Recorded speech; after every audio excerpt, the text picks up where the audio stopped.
Good evening. This is the meeting of the Evanston Planning Commission. We have a quorum,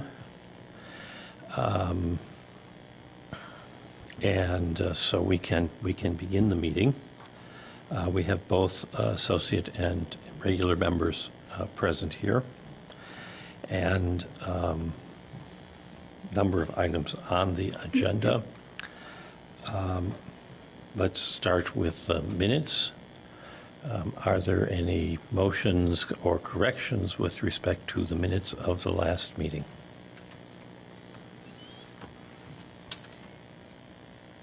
Move approval. Second? It's been moved and seconded. No one has come forward with corrections. All those in favor? Aye. Unanimously approved. That brings us to 14 PLND 0019, microbreweries. Does the staff have a report that they wish to present? Yes. Demir, you are recognized. Thank you, Mr. Chairman.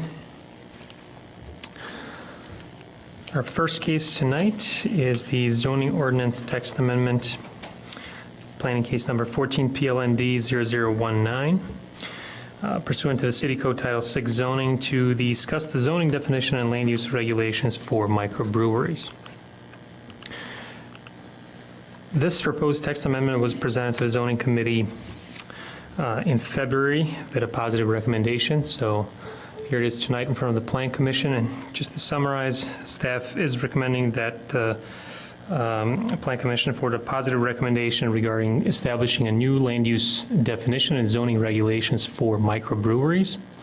A microbrewery or a craft brewery is a type of an establishment that typically falls between a brew pub, restaurant, and a large-scale industrial-sized brewery, and it's currently absent from the city zoning ordinance. Staff recommends allowing such uses as a permitted use in the employment districts and also in the industrial districts, and then as a special use in the commercial and business districts.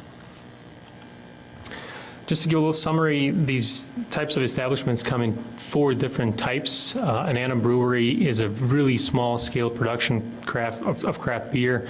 They usually produce several hundreds of barrels of beer per year. They specialize in custom orders, and it's basically a little bit of a larger scale than a home brewery that people have usually in the basements or in the garages. And this is something that's currently allowed in the city of Evanston as a general retail goods establishment. The next step up in this sort of market is the brew pub, which is actually a restaurant that is also a brewery. And the beer is typically produced just for the sale on the premises on the restaurant, but there's also some allowance for the sale of beer for outside consumption. This is also something that's allowed in the city currently, and we allow it as an accessory use to all restaurants in the business, commercial, downtown, and industrial districts. The next thing is the microbrewer, a craft brewery. That's a small-scale brewery that usually has a production limitation that varies from municipality to municipality, and it's typically between 15 and 30,000 barrels per year. So this is something that the city currently allows as a light manufacturing use in the research park, in the employment districts, and then in the industrial districts. And then the final thing is the regional type of brewery, which is a much larger scale brewery that exceeds the annual production over 30,000 barrels. And usually they are much larger than that, about 5 to 8 million of barrels per year. And that's your typical commercial breweries like Miller, Coors, et cetera. And again, that's also allowed as light manufacturing use in the city right now. Most municipalities rely on their own liquor codes to define and additionally regulate any establishment that handles alcohol.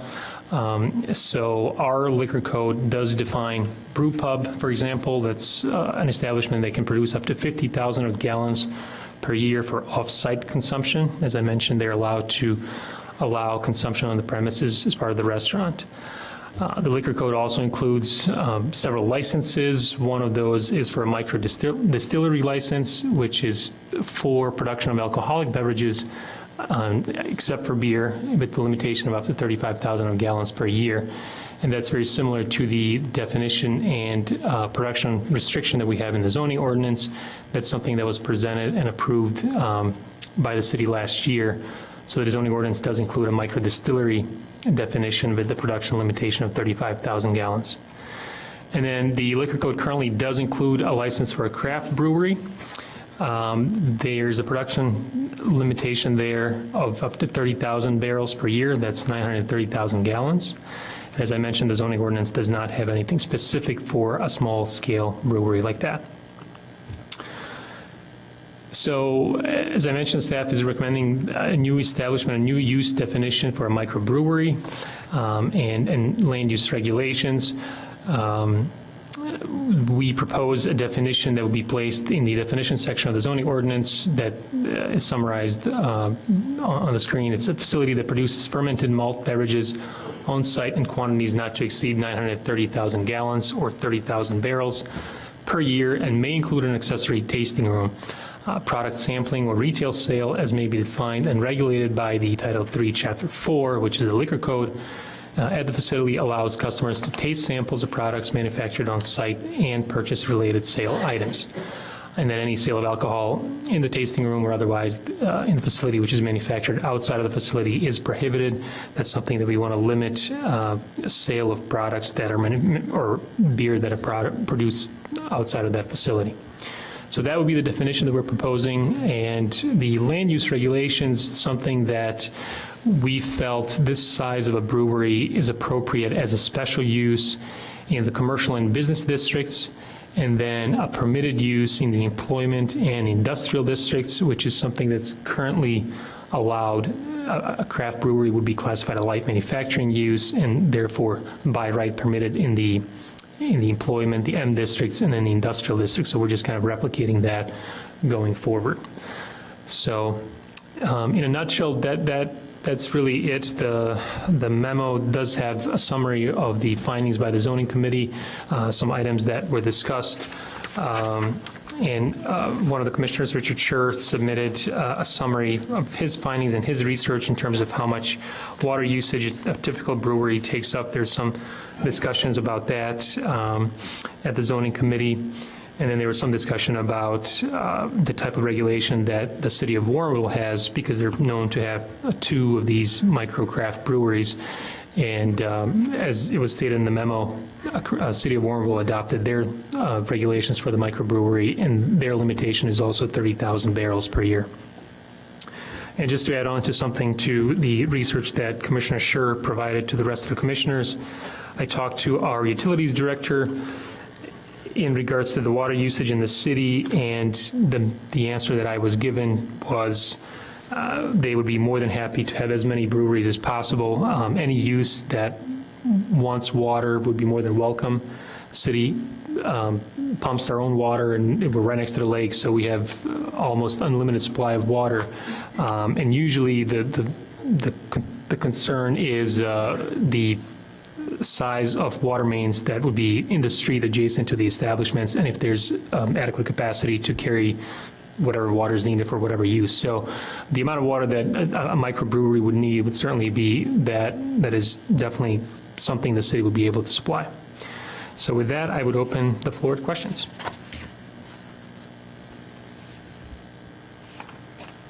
Scott. Mr. Ford. This is a sort of a side question. You just stated that we have an almost unlimited supply of water. I'd be interested in knowing, if somebody on staff could find it out, how much room we do have in our allocation of lake water. As long as I've got my mic on, let me say this is a really good summary. That was very well done. Thank you. I don't have the information on the exact amount of water that the city would be permitted to take away from the Lake Michigan. I am aware of the fact that there's a commission, I want to say Great Lakes Commission, that regulates the, I guess, licenses that are granted to municipalities that are allowed to pump water from the lake.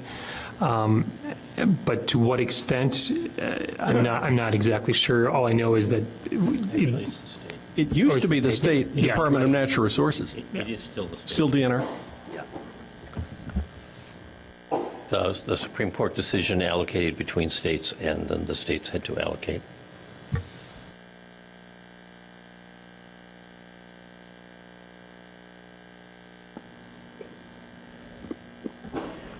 What's the zoning on the site on Chicago Avenue where we have the proposal?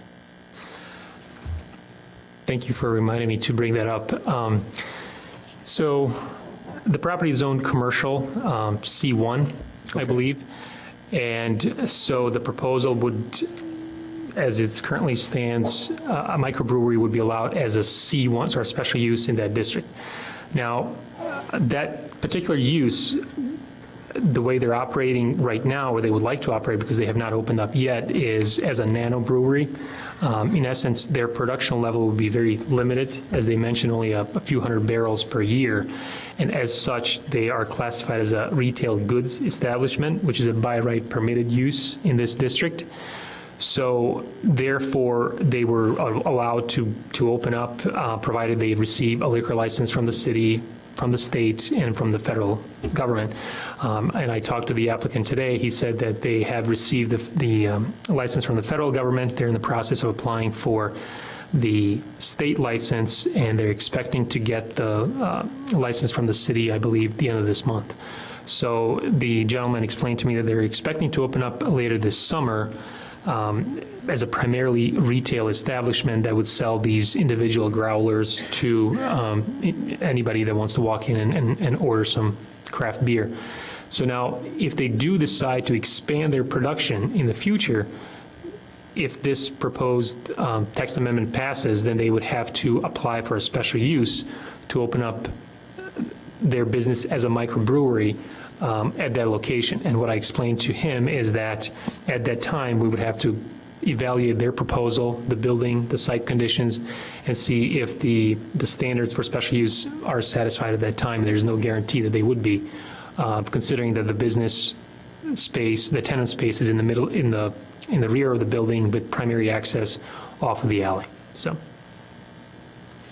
Other questions?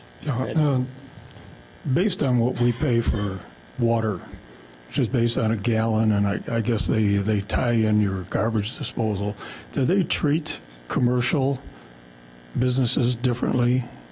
I mean, this sounds like a windfall of money coming into the city just based on the gallons that are usage. Is it any different for the commercial? The unit price, I believe, is not different. There's a different size of meter that's placed based on the capacity of the water that they're pulling from, and maybe to what rate we measure. The meter is checked based on their consumption, maybe varies, but I don't believe, based on what they told me, that we have a different rate. That's going to be quite an income for the city. There would be a limitation on charging differential rates. That limitation would not apply to taxes. And that's under Illinois state law. Other questions? No. And there has to be a relationship between the rates and the costs. Outfall, I mean, is there wastewater treatment? The city of Evanston does not have a separate sewer system away from the stormwater system, so both sewer and stormwater runoff all goes into the one treatment facility that's over in Skokie, I believe, just north of Howard and McCormick. So this being If you look at your water bill, you'll find it has an item for water and an item for sewer. And the sewer is just charged as a function of how much water you use. Yeah. Let me add one other thing, that the average brewer in this country uses 6 to 8 gallons of water to make 1 gallon of beer. So that should be in the back of your mind, is how much water they're going to use. There is one company out east in Oregon that is probably the greenest, and they've got it down to about 3.5 gallons.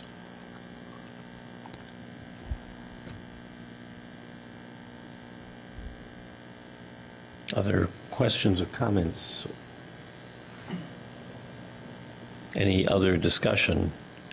The staff has recommended a definition and regulations as to which districts this would be allowed as a special use and a permitted use, and that appears on the screen and in the memo. If there's no further discussion, is there a motion?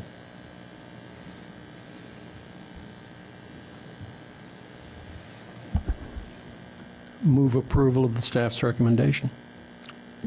Second? Any discussion? All those in favor say aye. Aye. That is unanimous.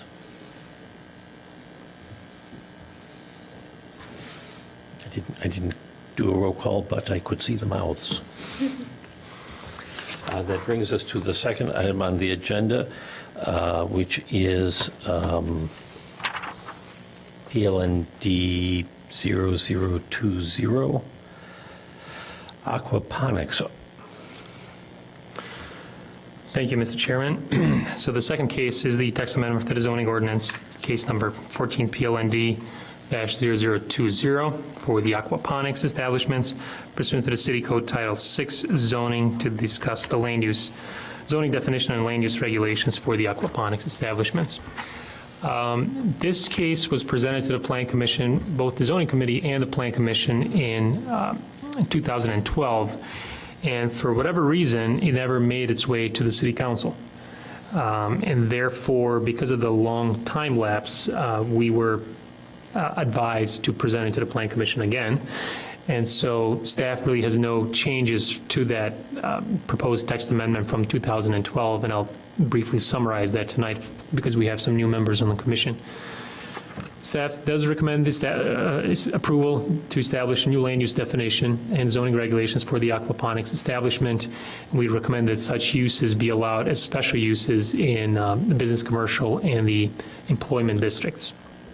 Now, what is an aquaponic? And I have to admit myself, I had to do a lot of research to figure out what that is and do some Wikipedia research. And it is a food production system that combines conventional aquaculture, which is raising aquatic animals such as snails, fish, crayfish, and prawns in tanks, with hydroponics, cultivating plants in water in a symbiotic environment. So more simply, plants that are edible or may cultivate produce are grown, and the waste materials produced by the plants are sent to the tanks that harvest fish. They may also be edible. The fish waste is then sent back to the plants and serves as a nutrients to the plants.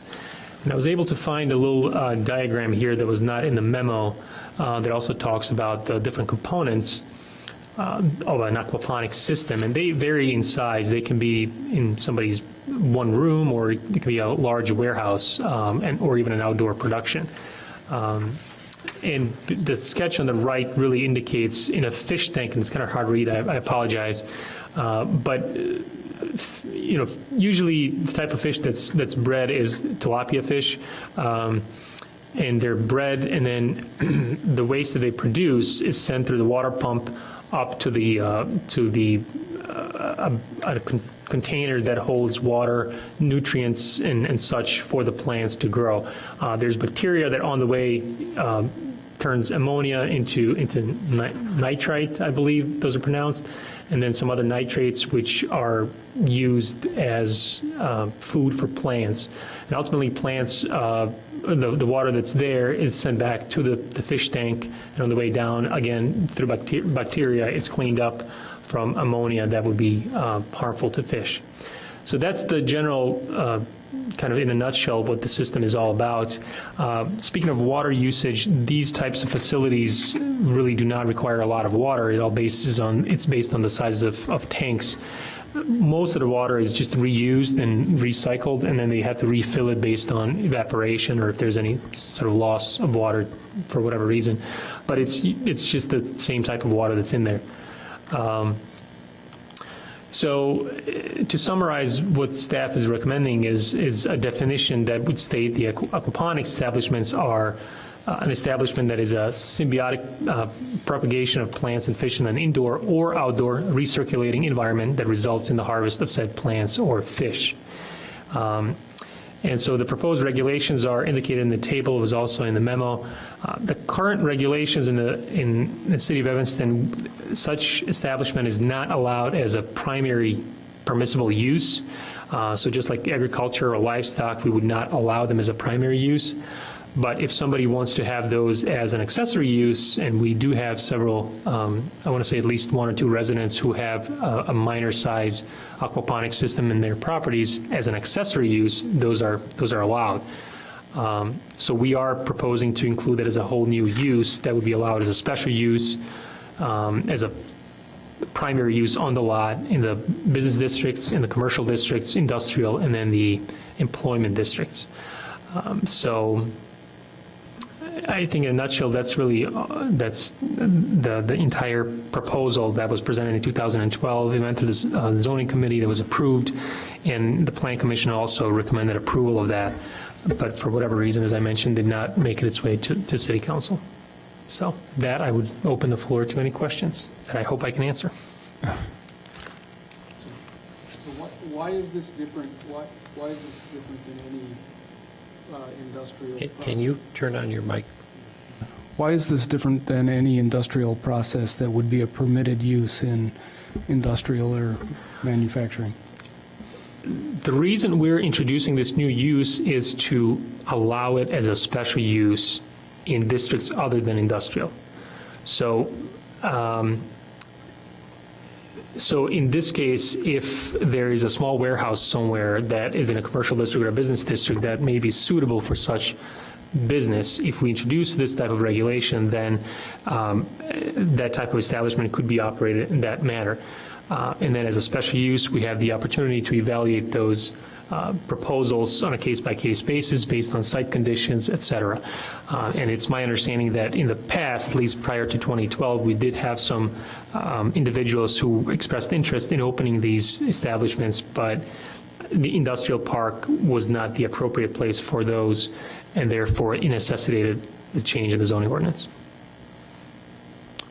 The other piece is it looks like agriculture, which is not permitted.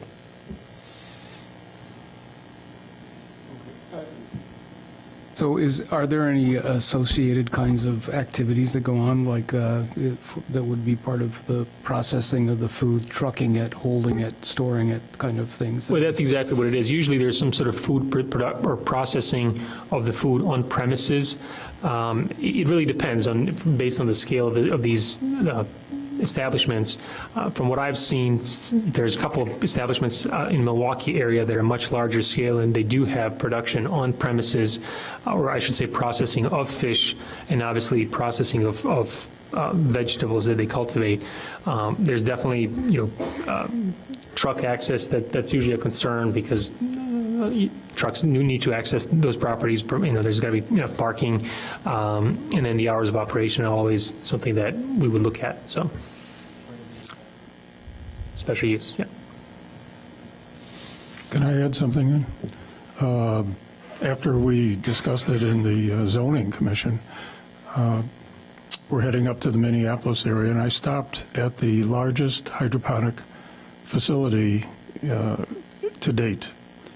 And it was really very interesting.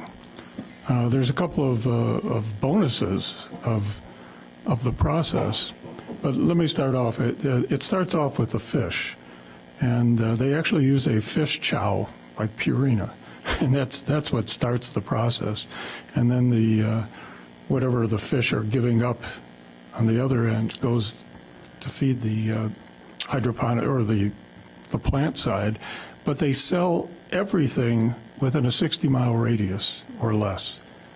So there's a green reduction or benefit to having this type of facility. There was no odor whatsoever, and even including the stockpiling of the fish food. That was not an issue. But they do not process. They're not licensed, and the state of Wisconsin does not let them process on site. They have to take their fish. And that's where the processing comes in elsewhere, off-site, to have that done. I don't know if that will be an issue or not for us. But it was very interesting. Okay. Any other discussion? Is there a motion?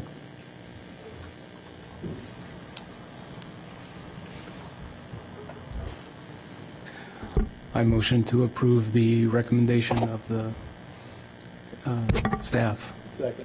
There's a motion that's been seconded, and the recommendation of the staff includes the proposed regulations where this would be allowed as a special use and a definition. Is there any discussion of that motion? All those in favor say aye. Aye. And you both voted aye. Aye. That would be unanimous then. We did not yet address the standards, and I will do that for this case and ask for your approval. The proposed amendment is consistent with the goals, objectives, and policies of the Comprehensive General Plan as adopted and amended from time to time. I believe it is consistent particularly with the economic development provisions. Whether the proposed amendment is compatible with the overall character of existing development in the immediate vicinity of the subject property, I believe will be decided on a case-by-case basis through the special use process. Similarly, whether it will have an adverse effect on the value of adjacent properties would be part of the special use process, and the adequacy of public facilities and services would also be evaluated on a case-by-case basis. So I would suggest those be the, that we adopt that as standards unless you have other ideas to drop some of that or add something.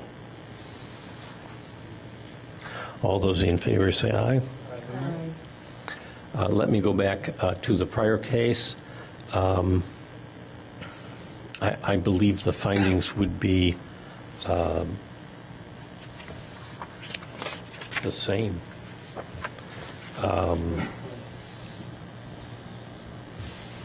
Here too, we have the economic development provisions of the comprehensive plan are consistent with the proposal, and the land use treatment is all special use.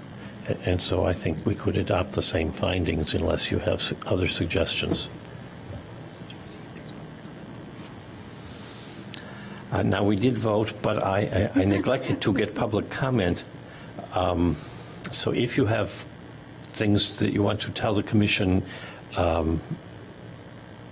we will listen and if necessary, reopen those two cases.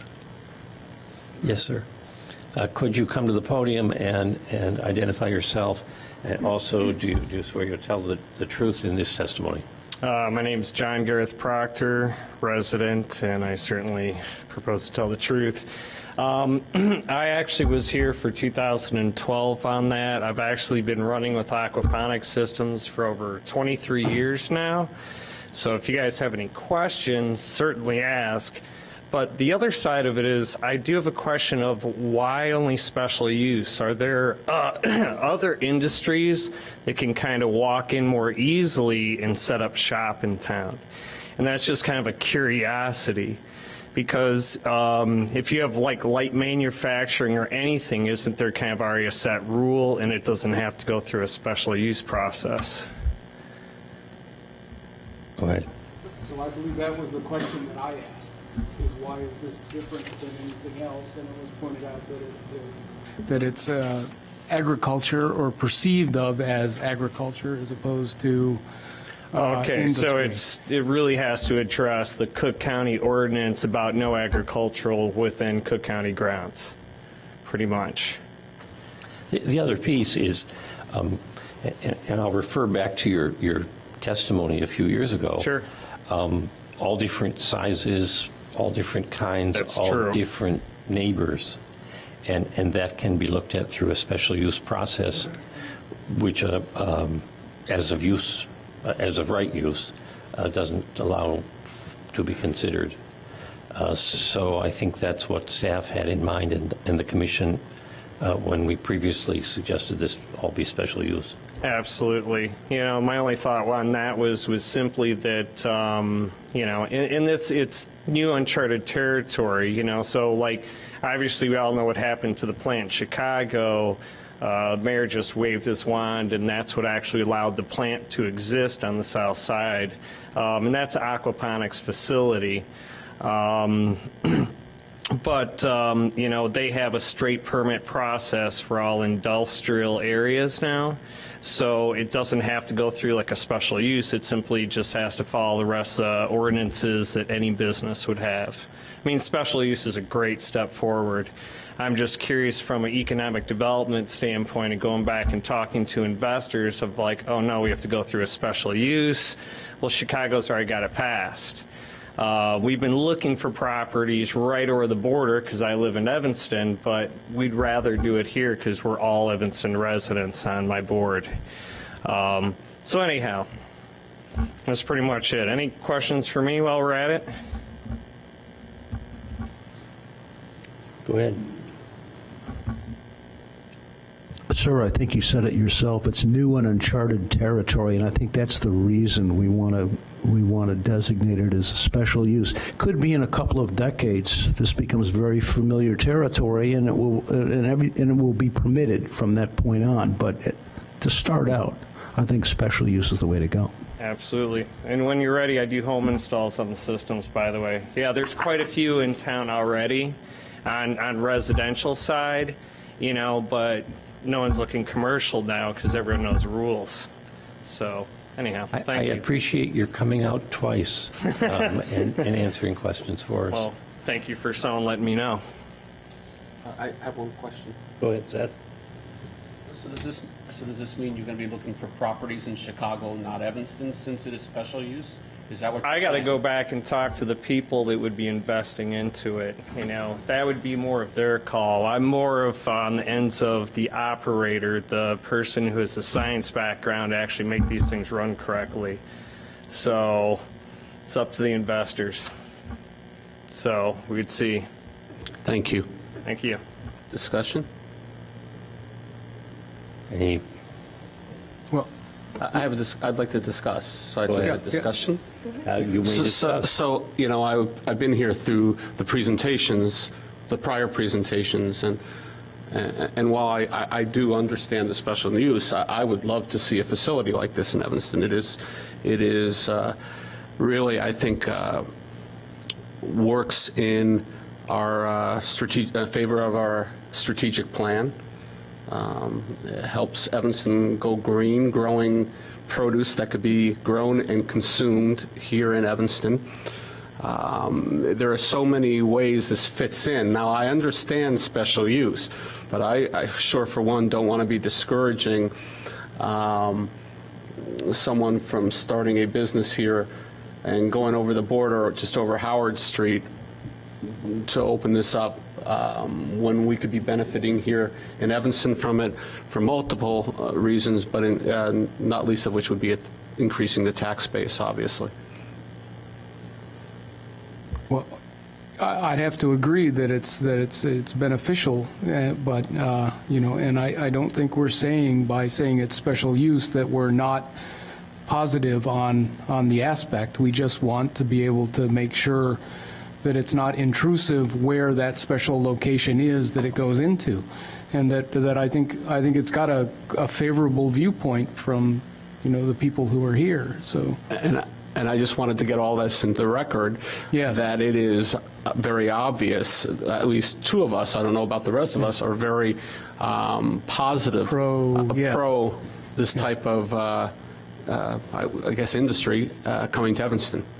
Let me ask for the report to council. How many members believe that this should not be a special use in the industrial areas? in industrial areas, it should be permitted. I can't would vote say. anymore, but I would say in an industrial area, it should not be special use. I think that's what I asked, is why isn't it a permitted use in manufacturing or industrial areas as a process. It sure is a lot greener than having a manufacturing plant. Right, a foundry or something. So Demir, can you include that in the report? Absolutely. Any other discussion? Hearing no further discussion, we'll move to our last item, which is the Transit-Oriented Development Plan and Study. And I believe we have some people who will address us on that, as well as the staff. Maybe some members of the public have questions about it.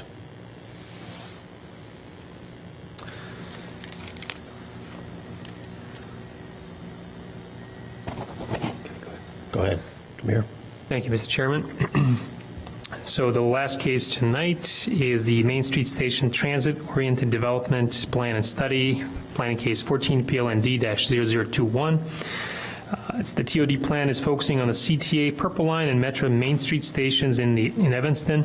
The plan is intended to enhance multimodal mobility between the Main Street stations, the Main Street Business District, and surrounding neighborhoods. The proposed improvements for the Main Street station and the study area would be presented. So just to summarize, staff is recommending that the Plan Commission make a positive recommendation to the City Council to approve the Main Street Station Transit-Oriented Development Study. The study focuses on the Main Street Metro and CTA station area enhancements and how to increase the connectivity between the stations, Main Street and Chicago Avenue business districts, and surrounding neighborhoods. And if adopted, the Main Street Station TOD study could become an element of the comprehensive general plan of the city, something that I will touch upon later on. So this project started in the early 2013, and I believe as a result of an increased transit ridership and in the anticipation of the CTA's Red and Purple Line modernization plan that both the city, the county, the CTA, and City of Chicago are anticipating. So the City of Evanston and RTA, Regional Transportation Authority, partnered to hire a consultant, Parsons Brinkenhoff, which is a consultant that specializes in creating TOD studies to engage and identify a unified vision for future transit improvements and to make the transit investment in this area an economic development opportunity for both the Main Street and the Chicago Avenue business corridors. So this is something that the previous staff prior to my arrival has initiated. Tom Coleman, the project manager from the consultant team, is here with us, and he can also answer some questions afterwards. And then we also have a representative from the RTA in case there are any questions for them.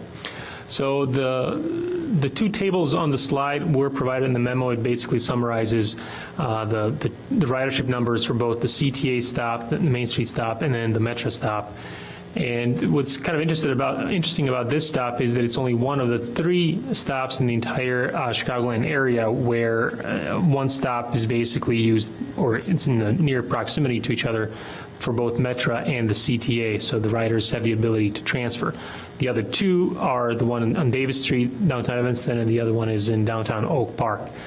So the tables provide some ridership numbers, and then in comparison to some of the other stations that have really high ridership numbers in Chicagoland area. So in the early phases, the study provided a number of objectives, and this is just a highlight of that, one of which was to provide a plan for the future redesign and improvement of the CTA Purple Line Main Street Station, to identify redevelopment opportunities in the area that can capitalize on the anticipated transit investment, to strengthen the Metro and CTA customer transfer connectivity. As you know, right now, you'd have to kind of walk around the embankments to transfer from one station to the other. There was a idea presented that should be improved. And then to enhance the multimodal connectivity between the station area, including bicycle, pedestrian, and bus service to the rail stations. One other one was that there was a need to identify a public open space within the study area that can further enhance the livability of the neighborhood. And then the last one that I put on there was to study the feasibility of providing for an elevated multi-purpose bicycle and pedestrian path between the Metro and CTA corridors. There's a right-of-way. There's some space between the 2 right-of-ways where one could create a bicycle path if there are funds. But during the study, it was determined that this this would be very costly, so not a lot of time was spent on this portion of that. So here's a map of the study area. It basically stretches on the north end from the Greenleaf Street to the north, Bikini Street to the south, Michigan Avenue to the east, and then all the way out to Ridge on the west end. The map indicates the zoning districts that sort of generalized. The yellow is the residential, and it's primarily multifamily within the study area. The red is the commercial along Chicago Avenue, and then the area along the main Street, that's primarily business district B1 and B2. As you can see, based on the 2012 census data, the population in the area is approximately 5,700, and there's about a total of 160 acres within the study area. The study area was defined to be within a 5 to 10 minute walk from the train station, and the idea was not to include the areas that are closer to the Dempster Street station or to the South Boulevard station. As part of the project, the public was invited to be involved from day one. The team also identified a number of different stakeholders, some of which the RTA, the CTA, Metra, Union Pacific Railroad, and obviously the City of Evanston. Those stakeholders were invited to be part of the project advisory group and the technical advisory group, and those members met throughout the project to review technical reports, studies, provide comments, provide input to the draft reports. I was actually part of one of the last ones that happened earlier this year that sort of looked at the draft report. So, and then there were also public meetings held for the general public that were held at Lincoln School, which is just east of the Main Street station. There were 3 public meetings that were held. First one at the beginning of the process, the second one sort of halfway through to present some options, and then the last one was towards the end to summarize the findings and the recommendations. So the public had the opportunity to provide comments. There were surveys that were distributed during the public meetings. There were anywhere up to 40, 50 members of the public that attended these meetings, especially the first one was pretty well attended. The consultant also created a project website that you guys had a link in the memo for that.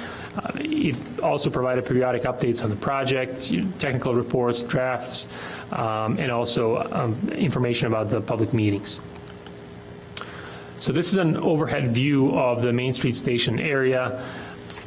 The Metra Station House is right here. This is the main CTA house that's off of Chicago Avenue. This is Chicago. Custer Avenue is up here. And then Main Street that goes east-west, and then Washington Street.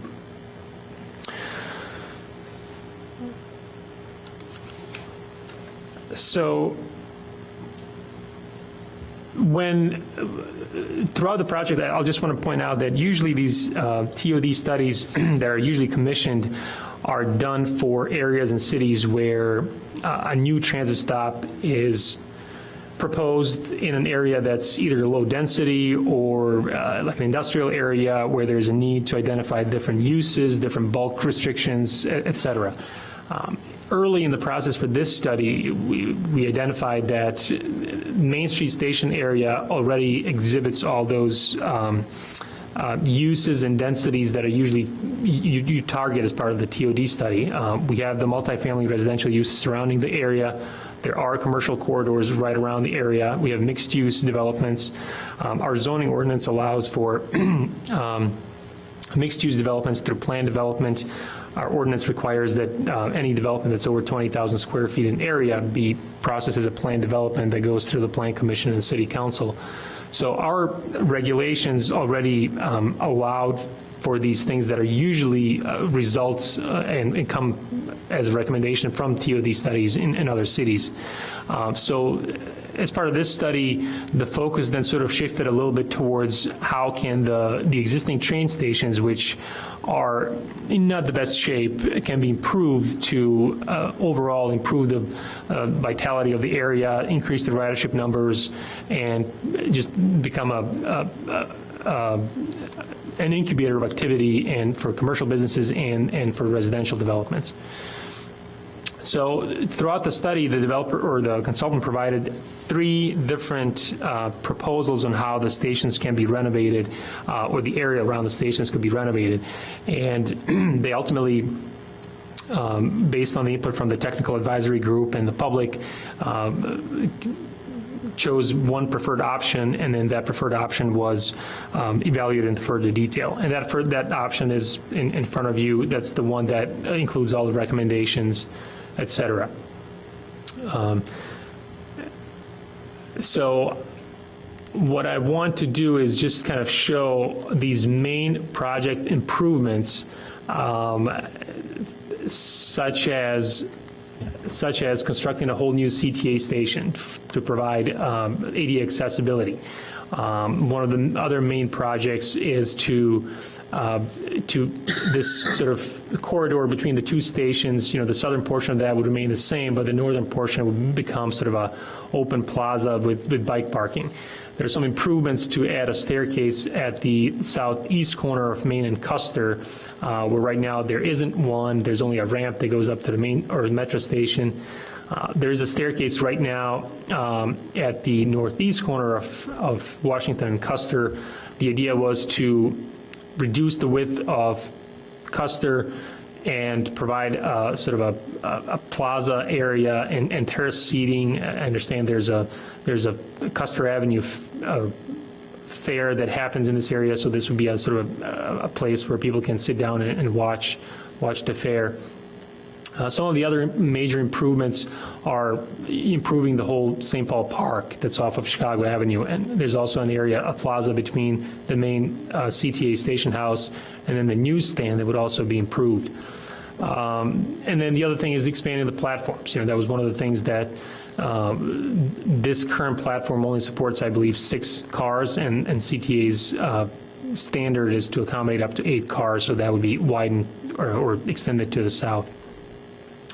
One other thing that's maybe a major improvement, I guess, for the CTA would be to move the bus stop that's currently north of the intersection between Chicago and Main, that's for the northbound buses, for that bus stop to be moved to south of the intersection to the near side. Now, this is not a preferred option usually for CTA. They like to have the bus stops after the intersection, but in this case, it would provide better connectivity for pedestrians that are looking to transfer to the rail stops. Now, we did want to include, and I wanted to highlight this in the memo, is which parts of these recommendations are things that the city of Evanston can work on and something that we can implement. And they can be classified into short-term projects and long-term projects based on their scope. A lot of the areas within the train stations or within this block are outside of the city of Evanston's purview, are out of our jurisdiction. Most of that is either Metro right-of-way, the Union Pacific Railroad right-of-way, or obviously the CTA right-of-way here, so we don't have much to say about that. But there are opportunities for the city to make some improvements. And this slide sort of summarizes those, and those are provided in your memo too. And they may be minor, but these could provide significant improvements. Providing unified wayfinding signage that direct public to clarify exactly the location of station entrances, bicycle parking, bus stops, short-term parking, and then the metro parking that's in between the right-of-ways north of Main Street. Installing the curb bump outs on Chicago Avenue, that's something that the city would be able to do.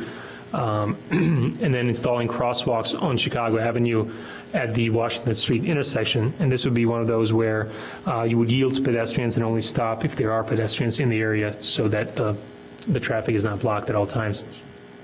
I talked about the northbound bus stop. The consultant identified the ability or opportunity to increase the pedestrian signal timing from 5 to 7 seconds on Chicago Avenue and Main Street intersection, and that increase would have no effect on the traffic flow, but it would allow additional timing for pedestrians to cross in a safe manner, especially during the rush hours in the morning and the afternoon. There is a significant need for additional bike racks throughout the station area, and the idea is to install at least 15 to 20 new bike racks. Again, that's something that the city could do. crosswalk at the Main Street in Custer. Currently, there's no stop sign or a crosswalk on Main Street, and that presents a dangerous situation for residents that are looking to cross on Main Street to access both train stations, so that's something that we'll be looking to do. And then the last two, to implement the TOD parking requirement, that's something that the Plan Commission had talked about already, as most recently when we had the plan development of the southeast corner of Chicago and Maine. There seems to be a need for revised parking requirements, especially in the areas close to the transit stops. So that's something that the city will probably be looking to do shortly. And the last item on the list is to implement zoning regulations that would encourage retail uses on the ground floors within the commercial districts. And as I mentioned earlier, for whatever reason, the Main Street area includes B1 and B2, which are business districts, and Chicago Avenue is a commercial district that encourages retail uses. So I think what we will probably be presenting to the zoning committee next month is to amend the list of uses within the B1 and B2 districts to encourage retail on the first floor and offices on the floors above. Some of the long-term projects that the city could do are indicated on the slide here. Those are the ones that we would still have to most likely partner with CTA, RTA, or Metra. The unified streetscape elements, this is usually much more costly, but doing the landscaping, street lighting, the street lighting on Main Street is relatively outdated, and installing unified streetscape improvements would actually create a unique identity for the area. There are some signs out there that designate the Main Street sort of shopping area, but are not really visible, and they don't necessarily provide a unique identity to the space. St. Paul Park improvements, that's something that the city could do. Again, it would probably have to be in cooperation with some other agencies. The sidewalk on the east side of Custer Avenue is pretty important. Right now, Custer Avenue serves as a sort of a kiss and ride area where people just kind of stop along, and then residents sort of are dropped off or picked up right there. So if there is a sidewalk on the east side of Custer Avenue, that would be a significant improvement. However, for that, Custer Avenue would have to be reduced in width to allow for additional space for the sidewalk, and then Metra would probably have to modify the embankment and the retaining wall on the east side of Custer Avenue. Some other things, the new landscape plaza between the two stations with additional bicycle parking, that's something that probably would be done as a combined effort by both CTA, Metra, and the city of Evanston. And then the last item is the parking management plan that sort of came out of the analysis of the Chicago and Maine project. There was clearly a need for additional parking and a better management of both public and private parking in the area. So then these are some of the sketches that the consultant team provided. They're extremely helpful for us as we move along when we come to negotiations with plan developments to sort of encourage them to either provide contributions or do improvements. These images really do a lot when we try to relay the message to them what we want the area to look like. So this is a view looking southwest. In the foreground is the newsstand, and then this is the station house for the existing station house, and then the improvements, the main access to the platform, sort of the CTA. And I believe this proposal and ultimate cost estimate, all that was based on the most recent CTA construction project in the West Loop for the Green Line. That was a brand new station that was constructed there. So I believe it's a Clinton stop or one of those, yeah. This is another image. This is the northeast corner of Custer Avenue and Washington Street. Again, all this is in the draft report. The top image shows the existing staircase, and then the one on the bottom shows the proposed sort of the terraced seating and the existing staircase that would remain in the place. So this also shows the reduced width of Custer Avenue and then the additional sidewalk that will be installed right there. This image on the top is basically the view of the CTA station looking west from Chicago Avenue. So the bus kind of hides the main station house. And then this is the new the new station entrance for the CTA. And then on the bottom, we have the existing northeast corner of Main Street and Custer Avenue, where there's no staircase for the northbound platform. And so the proposal is to, provide a new staircase at that corner, and then to continue the streetscape elements with the brick along the curb, and then the concrete sidewalk. The final part of the study includes the recommendations for the implementation. The consultant has summarized a number of different grant options and tools that we could try to tap out. Some of the federal grants that are out there that could be available for some of these projects are those like flexible highway funds. There's also federal financing tools such as bonds.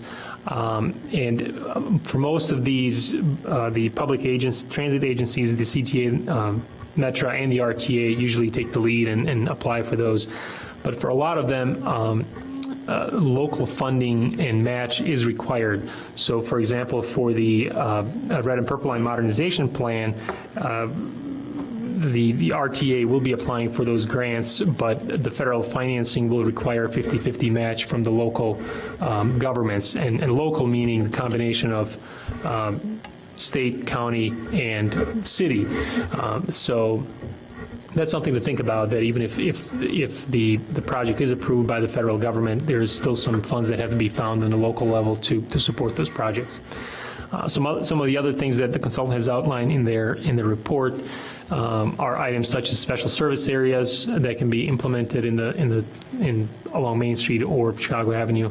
The TIF districts, which we already have, there's one at Main and Chicago, obviously.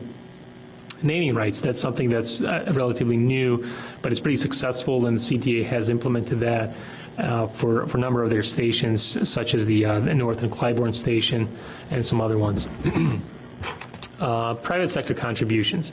So this is something that we already do, and it's part of the public benefit negotiation for plan developments. So as part of that Chicago and Main project, what staff was able to negotiate was for the developer to make a payment towards the St. Paul Park improvements, and they have agreed to contribute $50,000 towards that. Some of the other things that a local or the city could do to implement some of these changes are obviously the changes to the zoning ordinance. We talk about the comprehensive plan all the time.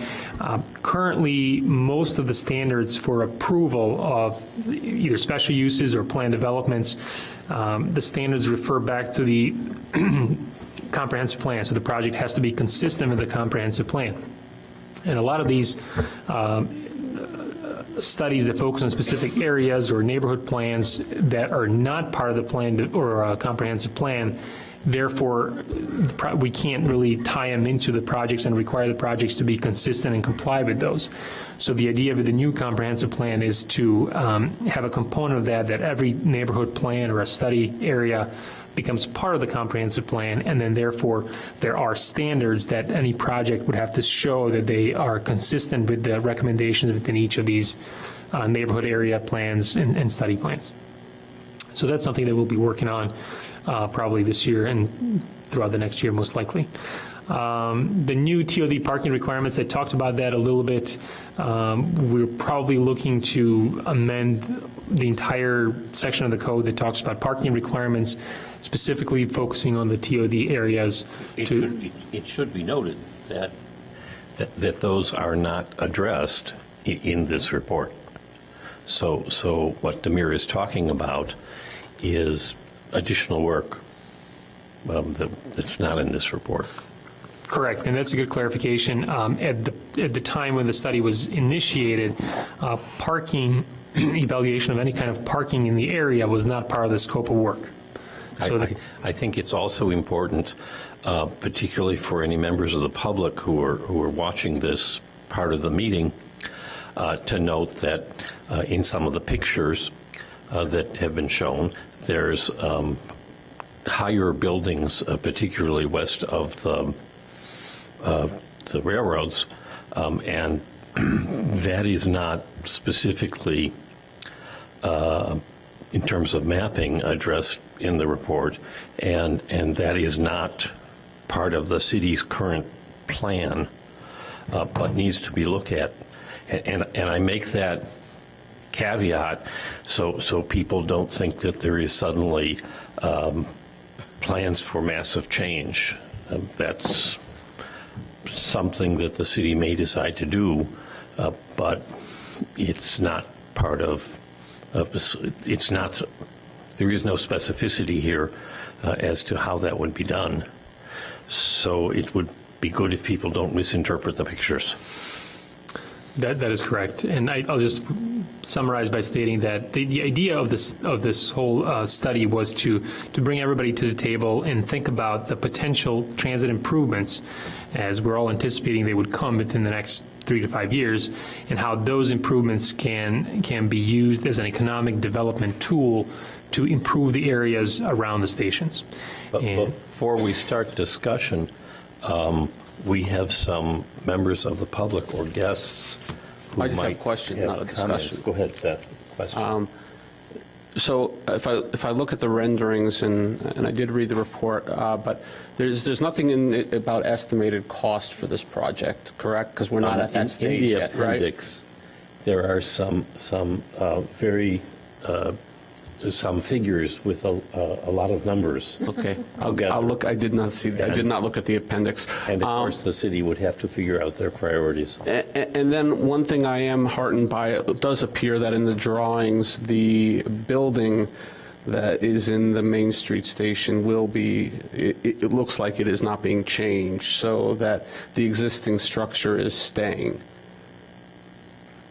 Where the Piccolo Theater is, and Yes, and actually, the CTA is going to do the process currently, evaluating all its older buildings for this is not CTA, that's You're Metra. talking about Metra. I'm talking about Metra. part of the Metro The- building. No changes were recommended to the Metro building. Okay.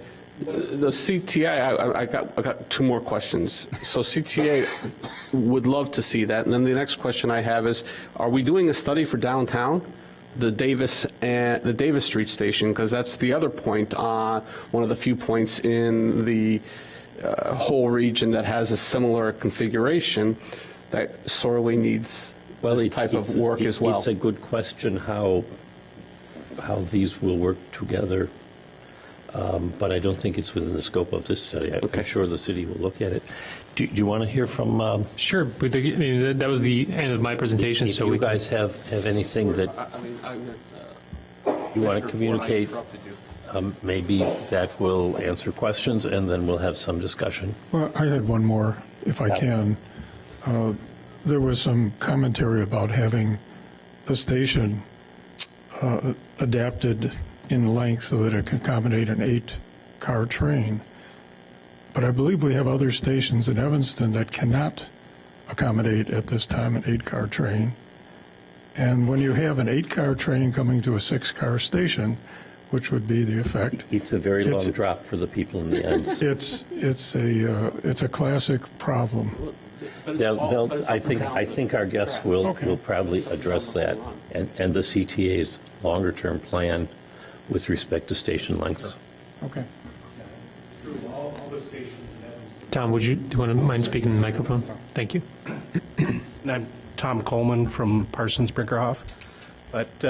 And really, the focus of this study was to create a vision for improving the station. So some things are kind of conceptual, but the important elements are improving the access between the Metro station and the CTA station. And what wasn't really shown in the renderings on the screen was that as part of the redevelopment of the CTA station, that you would create under the embankment, you would open up the embankment, create a bridge structure, and open up the embankment to create a walk-through area between the what is now the service road, between the two embankments serving the Metro station. So in essence, you would create a back door to the station. Some of the other improvements you saw were creating the plaza area in where the Metro service drive is there now, and that would be to serve the new entrance. Now, the reason for that are various. Part of the goal of improving the CTA station is full Americans with Disability Act compliance.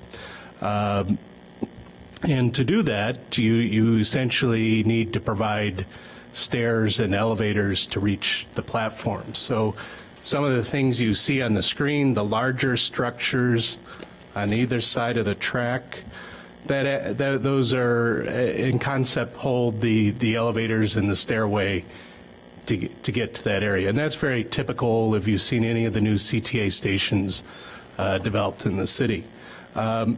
So once you create that new elevator on the other side, you have opportunities to decrease flow between the two tracks underneath.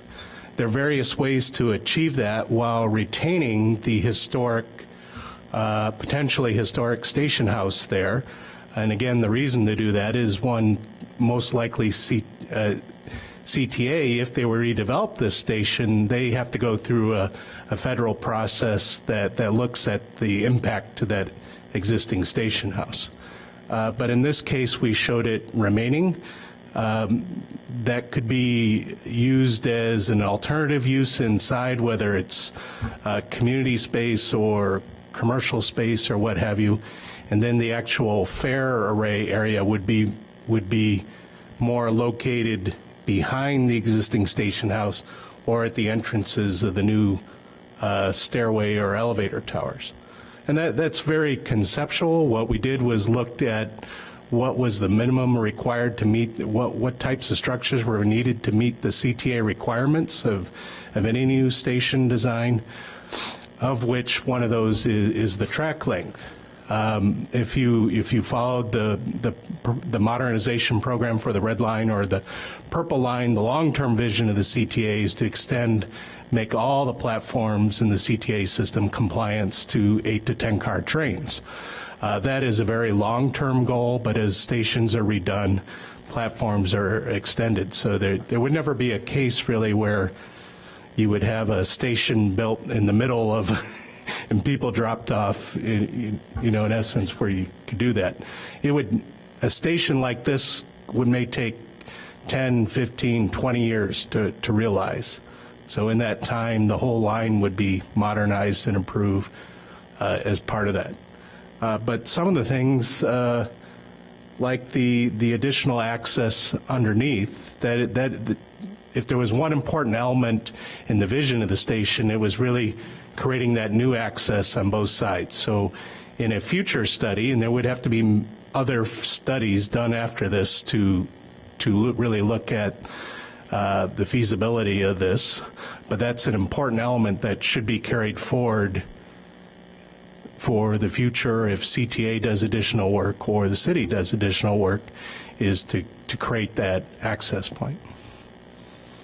There were costs in the report. Roughly, the whole CTA station was roughly about $35 million in today's dollars, which is very typical of stations built in the area. Obviously, creating stations is very expensive, and it requires multiple partners from the federal, state, and local level. Other improvements on the Metra side, few improvements were suggested to the existing Metra structure, mainly because at working with Metra on our technical advisory committee, it was determined that was not necessary. Over the years, Metra has made various improvements to the station, including the ramps and the elevator in the station house. They kind of work under different regulations and guidelines than the CTA, but and they have similar goals of accessibility, but it was determined that the station more or less met Metra's goals at these times. The additional stairway at Main and Custer and the improvements at Washington were really looked at as a way to change the character of Custer Street, which is kind of creating more opportunity for property owners or investors in that area to look at increased development in that area. And by distributing people coming off the train to either end that creates more foot traffic for businesses potentially. Right now, when you get off the train, people have to walk up to Main Street if they're doing that because there is no stair there. So it may seem really simple, but it's kind of a small strategy to get more people walking around the area, in that area. Another improvement that was not shown that was identified by the city was right there at Main and Custer, there's a sharp corner where trucks go to the lumberyard there that vehicles have hit that wall, and there's a turning radius issue because of the overhead rail track and such. But there is room there that retaining wall could be modified to increase the visibility around that corner, and that's another thing the traffic department would look at in the future. Is there a representative from RTA here? Do you have things that should be added? Chairman, Yeah. before we leave Parsons Brinkerhoff, I was not thinking we were done with Parsons Brinkerhoff. Don't go home. I'll be brief. My name's Jay Civarella. I'm with the Regional Transportation Authority. As Demir mentioned earlier, we have a community planning grant program. So we provided a grant to the city of Evanston to conduct the study. We've been doing this since 1998. We funded about 150 plans throughout the region. As a matter of fact, in 1999, we gave the city of Evanston a grant to look at the Davis Street station. That plan was actually completed in 2001. So maybe Demir and I can get together and talk a little bit about that plan, what its status is. I know there's been some recommendations, including I believe it was the pedestrian ramp on the west side there that was implemented, but we can sort of dust off that plan and take a look at it. One thing I did want to do is compliment Demir. Since he's come on board, he was very instrumental in sort of finalizing this plan, so we certainly appreciate that. And the other thing I communicated to Demir, and I'll communicate to you, is that our grant funding program is not just to fund plans and then say good luck with implementing. The RTA has been pushing to be more of an implementer in this process. So when the plan is done and hopefully adopted by the city council, the RTA wants to stay involved. We have staff that's dedicated to help communities throughout the region implement the recommendations. We're also launching a pilot program that will fund small-scale capital improvements, a lot of which were shown by Demir on one of the first graphics. It's a process where we try and leverage federal funds through the Congestion Mitigation Air Quality, or CMAQ program. It's about $280 million in funding that comes to the region. And so we did it on a very small scale a couple of years ago, and actually got federal funding for 4 communities who had gone through this planning process like yourselves, and secured federal funding. The RTA actually contributed the local match to those funds. We're wanting to do that again, and so one of the things that Demir and I would be doing upon approval of the plan is talking about that. We're actually holding a webinar. I think Demir signed up for that next week to kind of talk about that process. So we want to continue the relationship. We do have a representative from Metra here. There is not a representative from CTA, but I'm sure the three of us could probably answer any questions. So. Well, let me ask the representative from Metra if you have anything you want to communicate, or just if you just want. Is the and this line is operated by the UP, as I understand it? That's correct. It's under a purchase of service agreement with Metra. So does the UP then have to be a party in agreement with these kinds of changes? Absolutely. Any other questions? Any questions to any of our guests? Yeah, a two-part question on the pass-through between the two stations. Do we have any data on how many people take advantage of the access between Metra and CTA at Davis Street? Well, And then second, given that there is the interchange possibility at Davis, what do we gain by putting in additional interchange capacity at Main? What could one do at Main that one can't do at Davis? True. And as you know, Evanston has essentially two stations where you have Metro trains and CTA trains operating right next to one another. And if you saw from Demir's, the numbers that Demir showed in the beginning of his memo, the Davis Street station is more than double the ridership of Main Street. And really, Main Street, it's a neighborhood station, and it serves the local area. There is also commuter parking there, as you're aware, in between the tracks, where people, mainly not just Evanston, but Skokie and surrounding communities, park. But really, it's kind of a local neighborhood station. And that was really when this study was started, that was kind of a discussion amongst city staff and such. How do we want, do we want to change the character of this study area? Do we want, in essence, to create a station that is of the same stature and ridership as Davis Street is in downtown? Probably not, because to do that, you would have to significantly change the land use and the jobs around Main Street in order to create that additional ridership demand. And if you look at the ridership at Main Street, it's more or less been consistent over the past 50, 60 years. So that this area is very stable.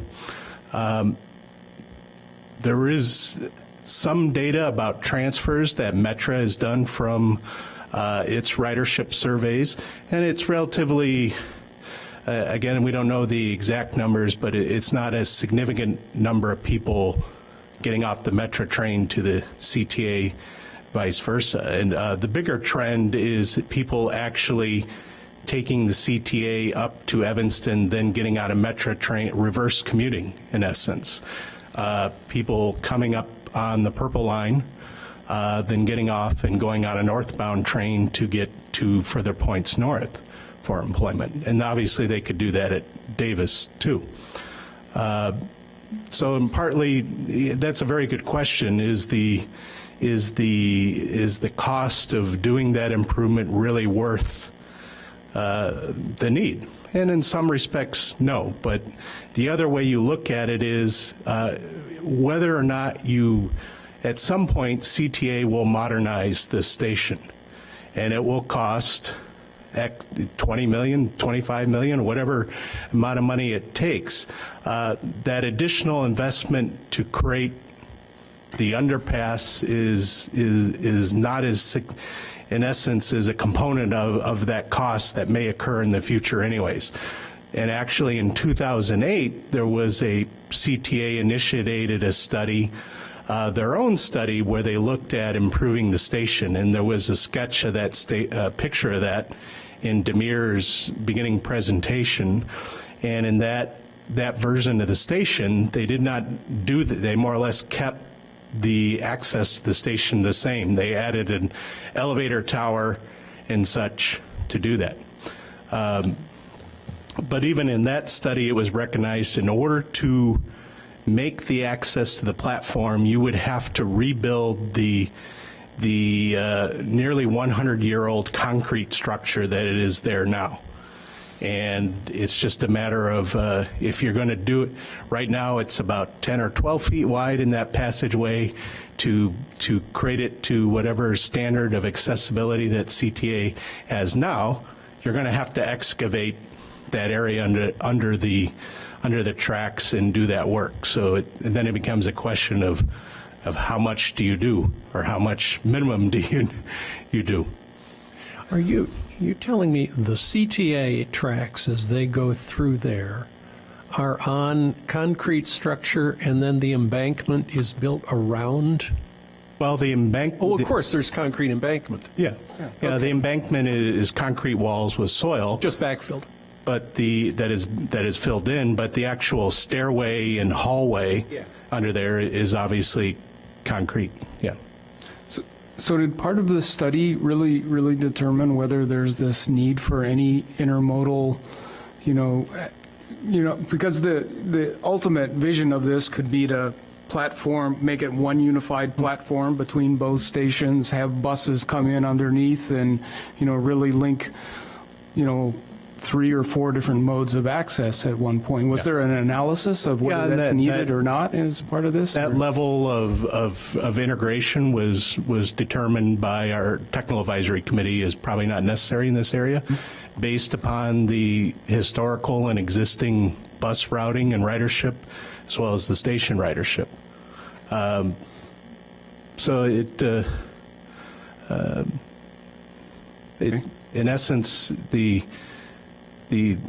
part of the answer to the tunnel is it's going to be a part of any future station reconstruction, and then it just becomes a matter of degree of what you do with it. Okay, Yeah. so the link, though, that you're proposing is does the driveway still go all the way through between Maine and, I forget the, Washington? In that or- drawing, it does not. Okay, I couldn't really tell. Yeah, So there is plaza, pedestrian way between. Yeah, and if you notice in what is the south or the left of the picture, there's an existing parking area that is handicap parking, 3 handicap spaces and 3 spaces for use by the theater. And that's thought of as short-term parking, Yeah. not the long-term daily parking that's done there now. Yeah, and part of Metra station requirements is to locate that parking adjacent to the station house. And typically, Metra stations are more suburban than Evanston's a little more unique of the density of development. But Metra wanted to maintain that parking, so we kind of, in our drawing, showed maintaining the existing parking. It wouldn't be drive-through anymore, and the area to the north would become a plaza area. Okay. And that's if you create the new entrance to the station on that side. Yeah. It also opens up additional opportunities where you could provide protected bike parking, whether it's enclosed bike parking or covered bike parking, or other type of bike parking amenities. I have another question that I don't know if it's for Demir or you, but it's kind of where are the limits between what the city controls and the CTA controls and the Metra controls?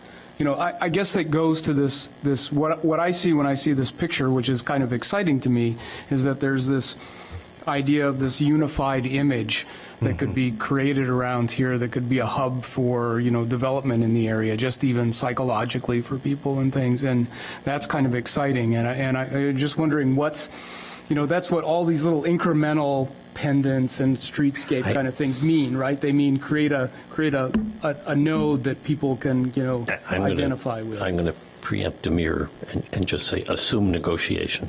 Okay. All right, so it's not in our own control. It's fairly in any way. complex. Yeah, and I will say in our study, we had 4 technical advisory committees where representatives from the Union Pacific Railroad, RTA, CTA, and Metra, as well as the city, attended those meetings throughout the study. In essence, there's a very good working relationship between all the agencies. It's as anything, dollars and funding is limited, significantly limited for improving transit in the region. So that's what the discussion mostly focuses on, is who can pay for what. And just to follow up on that, what I tried to do in the memo is to kind of take out some of the parts of the recommendations that could be implemented by the city. The study really provides an overall vision for all the things that could be done. And depending on whose right-of-way they fall under, that's who has the ultimate jurisdiction. How the funding is provided through grants, federal, local, or whatever, that's going to be the partnership between the agencies. So that's in essence the short answer, that it would be a combination of all kinds of things. Another couple questions here. Do you have any timeline of any kind about when CTA might be considering redoing that station, or if Metro plans work? Well, currently, as you're aware, CTA is going through a full modernization program of the Red Line and the Purple Line. Last summer, the tracks were replaced. There's all kinds of different work going on to modernize the Purple Line. Right now, CTA is seeking federal funding to continue those improvements and those studies through different federal programs. So there's going to be things going on in the next 5 to 10 years. They may not be full station reconstructions, but they may be looking at putting elevators into stations and lengthening track platforms or improving other things around the station. So in the short run, there are improvements going on. In the long run, just like any agency, the CTA wants to modernize its buildings and structures for the benefits of its customers. So it goes through a cost benefit of when to do that, as well as the politics of the time. Other questions? Can I do an add-on, which is, has thought been given to how this plan could be implemented incrementally, or if CTA would call Demir and say, hey, we're about to start work on the Main Street station, what did you guys have in mind? I mean, it just Yeah, and that coordination already stakeholders. exists, actually. That type of coordination already exists between the city and the CTA. The city attends monthly meetings with the CTA or at whatever periods to discuss those things, as well as any opportunity that would improve the Purple Line goes through the city channels. Yeah. And just to add on to that, the idea of showing the short-term and long-term improvements to the right-of-ways, such as the streetscape improvements to Main Street, the proposal for park improvements, adding the stop signs, those little things are things that we can do. At least now we have a vision that there should be a sidewalk on the east side of Custer Street, and there should be a shortening of the Custer Avenue in this portion to match what's right here. So when if there is a project on this site, for example, just like we had a conversation with the southeast corner of Chicago and Maine, where we're looking for public benefits, they constructed a streetscape element on Chicago Avenue right here. We would have asked them to move the bus stop per this recommendation of this study, but this is where they provided a right turn lane for the traffic to relieve some of the traffic congestion. So those discussions happen at all times for every project. And to what extent they get implemented, how fast, that remains to be seen. Was there any thought to increasing the parking available for Metro and CTA riders? Well, part of the response to that, there isn't much opportunity to increase the parking unless you create new parking lots. And we did do an inventory of all the underutilized or vacant spaces in the study area and such, and most of that is used for parking right now, actually, whether it's private or city-owned. If you were to specifically provide more commuter parking for whatever reason, you'd probably have to build a parking structure. Or most likely you would. And citing that in the existing context of development right now is difficult unless you change it. Yeah.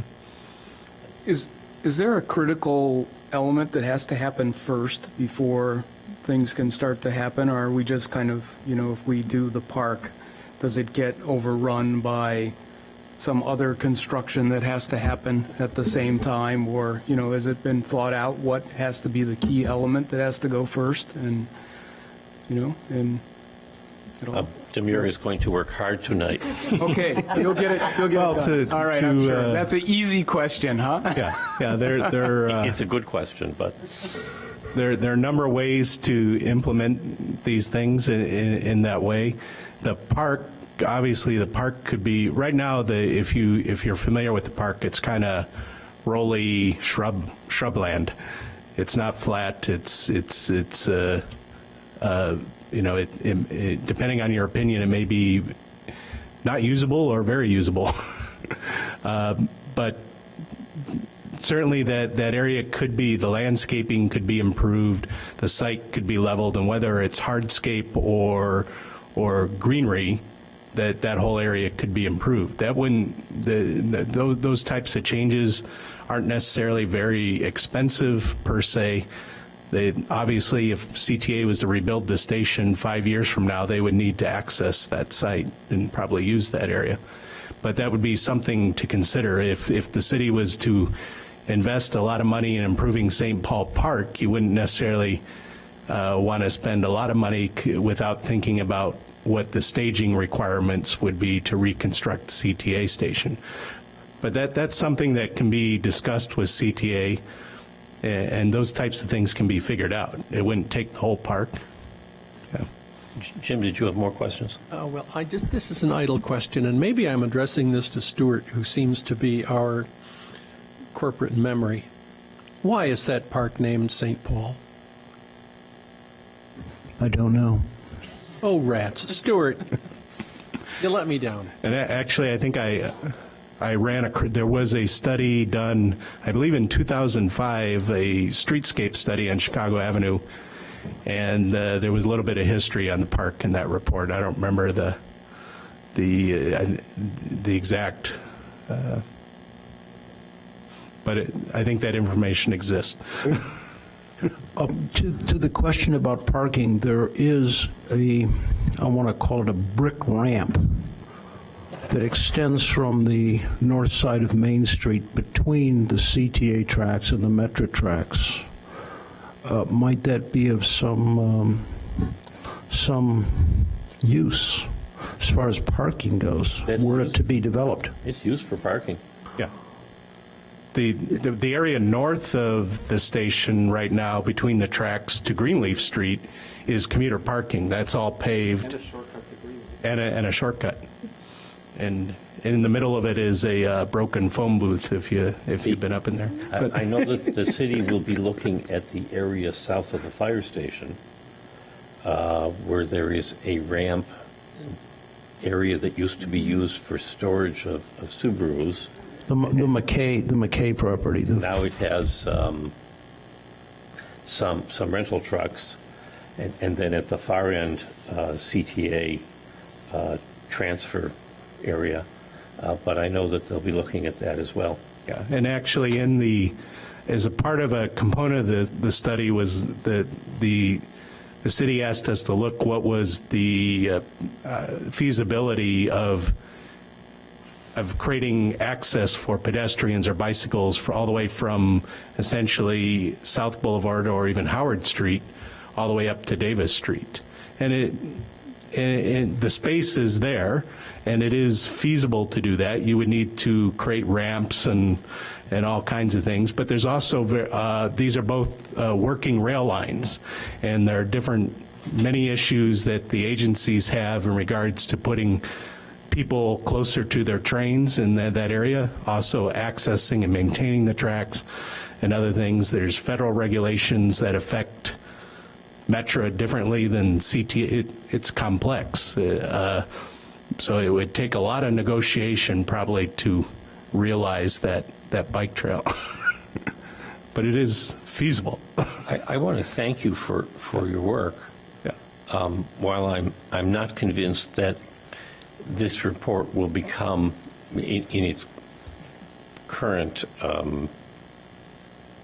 that the report as it is now will become a neighborhood plan or part of the comprehensive plan.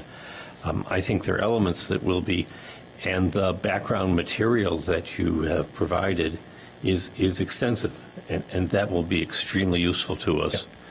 So I want to thank you for your work. I want to thank you for the visions that are in here.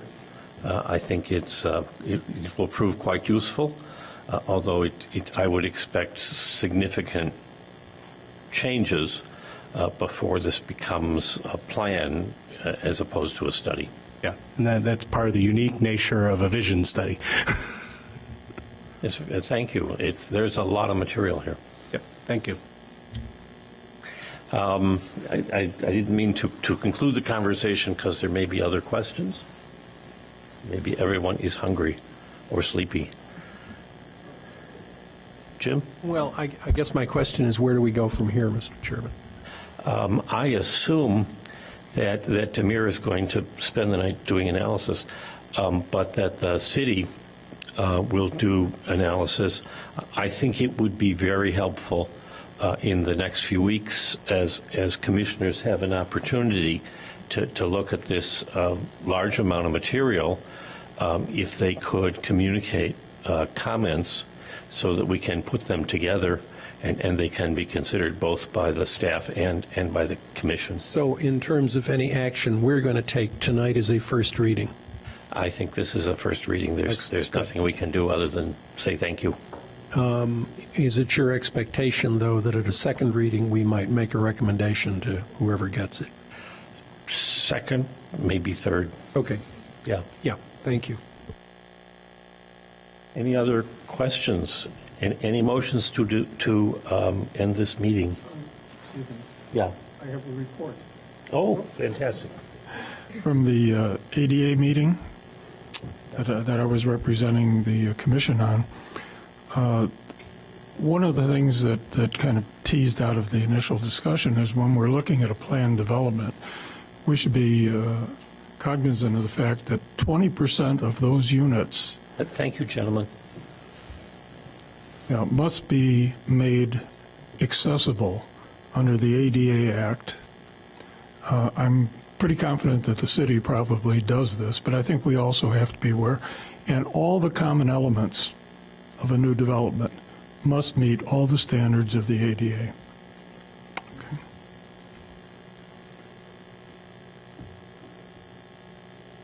Other things in your report?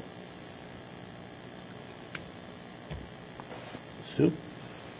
Upon reflection, Mr. Ford, I do know why it is named St. Paul. Saul stopped off at the Main Street news station to pick up a copy of The Sun on his way to Damascus, and this simply memorializes that event. It was Haaretz that he picked up. Thank you. That's as good as anything I could have imagined. Thank you, Stuart. Actually, well, I guess to keep the number. Demir believes we need a motion to continue this, and certainly that's a good idea in case we have a notice requirement. I actually don't think we have notice requirements since it's so preliminary, but I'll entertain such a motion. So moved. Whatever Demir wants. And all those in favor? Aye. 100% once again, based on the movement of mouths. Any other questions or comments or motions to adjourn? Nobody's tired. It's great. I'll make a motion to adjourn. Second? All those in favor? Anyone opposed? Meeting is adjourned.